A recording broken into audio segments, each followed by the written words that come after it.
নমস্কার বন্ধুরা, রকমারি রান্নাঘরে তোমাদেরকে স্বাগত। আজকের আমি বানাতে চলেছি লোটে মাছের চপ। লোটে মাছের চপটি খেতে মুচমুচে হবে আর কতটা টেস্টি হবে চলুন বন্ধুরা দেখা যাক আজকের আমার রেসিপিটা। লোটে মাছের চপ বানানোর জন্য আমি এখানে মাঝারি সাইজের লোটে মাছ নিয়েছি। নিয়ে ভালোভাবে ধুয়ে কেটে নিয়েছি, দেখতেই পাচ্ছ বন্ধুরা। মাছটি ম্যারিনেট করার জন্য এবার দিয়ে দেব হলুদ গুঁড়ো, পরিমাণ মতন লবণ, আর অল্প পরিমাণে দিয়ে দেব কাশ্মীরি লঙ্কা গুঁড়ো, আর দিয়ে দেব গোলমরিচ গুঁড়ো, আর দিয়ে দেব 2 টেবিল চামচ আদা রসুন বাটা। আমি এখানে একসাথে বেটে নিয়েছিলাম। আর পাতিলেবু দিয়ে দেব। দিয়ে আমি ভালোভাবে ম্যারিনেট করে নেব।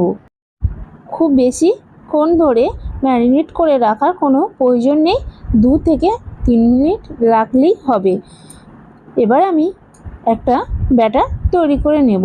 আমি একটা পাত্র নিয়ে নিয়েছি। এবার নিয়ে নিলাম কর্নফ্লাওয়ার নেওয়া হয়ে গেছে। এবার নিয়ে নেব ময়দা আমি নিয়ে নিয়েছি। এবার দিয়ে দেবো অল্প পরিমাণে লবণ। যেহেতু আমি মাছের মধ্যে লবণ দিয়েছি তাই এখানে খুব অল্প পরিমাণে লবণ দিলাম। এবার দিয়ে দেব আদা রসুন বাটা 1 চামচ, আর দিয়ে দিলাম একটি ডিম, আর কালো জিরে দিয়ে দিলাম। ভালোভাবে একটু মাখিয়ে নেব। নিয়ে দিয়ে দেব জল, অল্প পরিমাণে জল দিতে হবে। দিয়ে আমি ভালোভাবে ব্যাটারটি তৈরি করে নেব।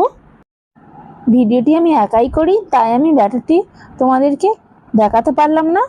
আর তোমরা ভালোভাবে ব্যাটারটি ফাটিয়ে করে নিতে হবে। দেখতেই পাচ্ছ ব্যাটারটি আমার হয়ে গেছে। ম্যারিনেট করা মাছটি রেখে দিয়েছিলাম, দেখতেই পাচ্ছ জলটি ছেড়ে দিয়েছে। আর এবার আমি একটা তাওয়া বসিয়ে দিয়েছি, দিয়ে তেল দিয়ে দিয়েছি। তাওয়াতে নিলে খুব ভালোই হয়, কারণ কড়াতে নিলে মাছগুলি বেঁকে যাবে। তাই আমি তাওয়ার মধ্যেই ভাজবো।